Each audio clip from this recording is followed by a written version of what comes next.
Hey everybody, my name is Ben, and I organise TurnipCon, the largest Turnip 28 event in the world, which is, whilst it's factually correct, when you're dealing with niches, maybe not so much. This video is a bit of a hobby blog, I guess, could be one way to put it. I've realised that I'm more of an event organiser than a video content creator. Very, very different skill set. But I do want to share what's going to happen with TurnipCon in the future. Get people excited, just kind of share some ideas. Because I think it's been a while since I've talked about TurnipCon, and I kind of want to get these ideas and kind of share what's happening with a wider audience. So, very quickly, history of TurnipCon for those of you that don't know. TurnipCon started in November 2022 with about 18 people turned up.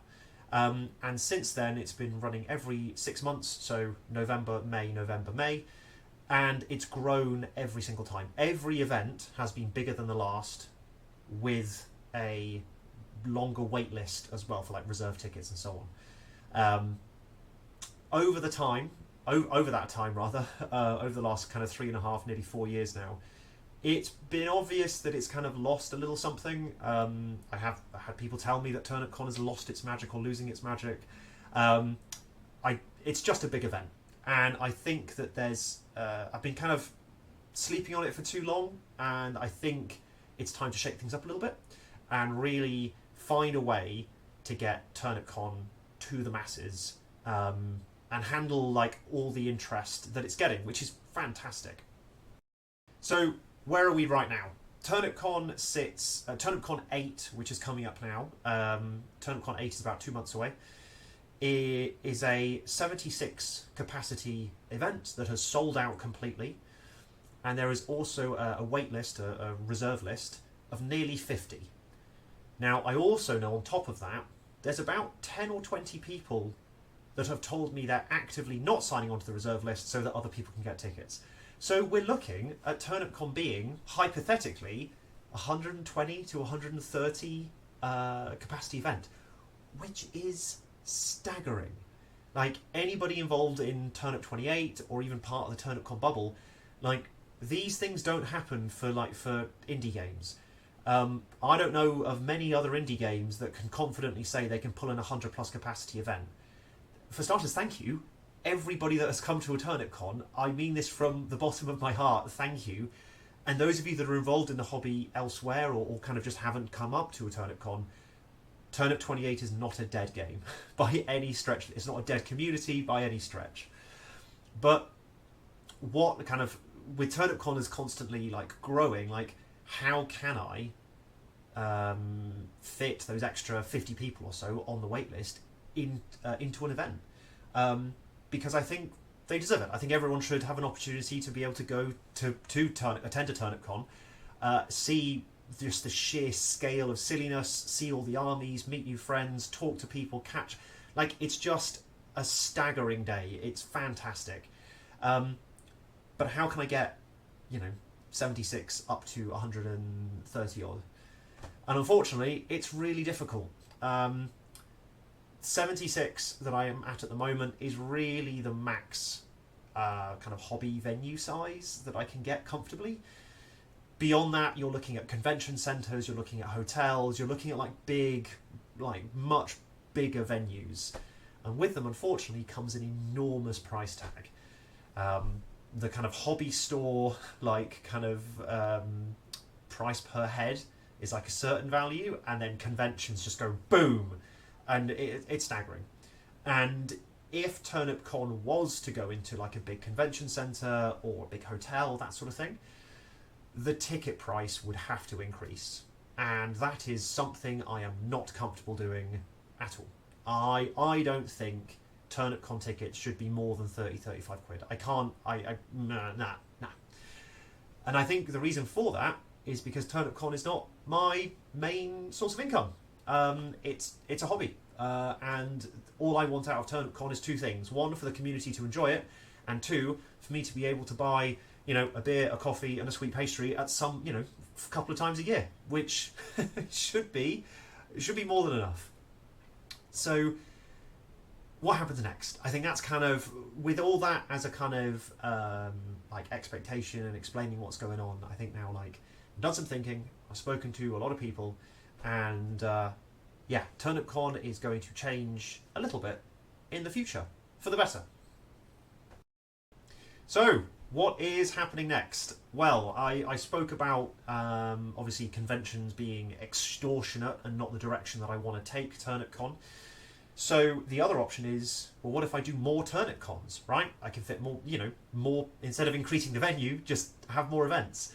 One of the issues with that is that it really starts to tread on all of the other events that exist just in the UK, both turnip and non-turnip. And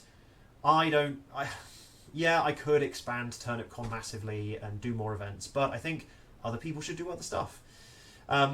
Also, I do want to make it clear that, like, there's a lot of turnip events that aren't TurnipCon that happen in the UK, and I think they should be kind of, really encouraged, allowed to grow in space for themselves.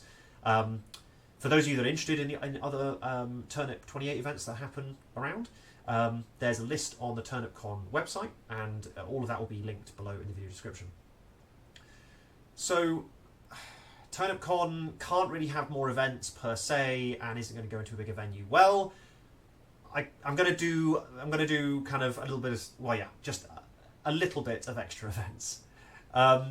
TurnipCon from the end of 2026 onwards is going to have more events per year, but they're going to be blocked together. So by that, what I mean is, when TurnipCon 9 comes around in the end of 2026, and then TurnipCon 10 and so on, it's going to be 2 events back to back on alternate Saturdays. So by that I mean there'll be TurnipCon 9A will be on a Saturday, and then 1 week later will be TurnipCon 9B. Is kind of the easiest way to word it. Now, with that, that means that it keeps the kind of TurnipCon bubble together. There's still that kind of TurnipCon season, basically, is one way to put it. But in essence, it'll be just the same event copied. Now, with that, it does mean that the individual TurnipCons themselves, A and B, can actually be a bit smaller.